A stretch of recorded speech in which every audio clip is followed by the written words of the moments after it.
Good morning, America. This morning, America under the knife. At midnight, $85 billion in budget cuts started to kick in. Waking up this morning, many Americans might have despaired of their politicians because these cuts were never meant to happen. Simply the threat of swinging aside that spending was designed to force a budget deal. But it didn't. The deadline passed, and last night President Obama had to sign them into law. This morning, he warned of the consequences. These cuts are not smart.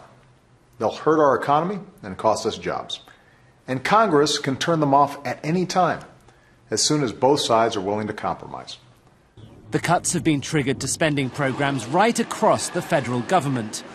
As the education budget is cut, the effects will be felt in classrooms. There will be less money for airport security and air traffic control. And half the budget squeeze will fall on defense.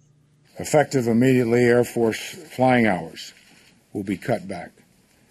This will have a major impact on training and readiness. The Army will curtail training for all units except those deploying to Afghanistan. Democrats and Republicans agree America needs to balance its books and cut its spending, but they're at loggerheads over how. The White House thinks there should be a mixture of targeted spending cuts and tax increases, but Republicans in Congress are adamant. No new taxes. Taxes on the richest Americans went up in January, and Republicans say that's enough. Let's make it clear that the president got his tax hikes on January 1st. This discussion about revenue, in my view, is over.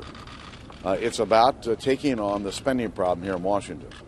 These cuts may harm the American economy in a way that is felt by us all. Nobody seems sure. But politicians here do agree this is a budget debacle of their own making. Ben Wright, BBC News, Washington.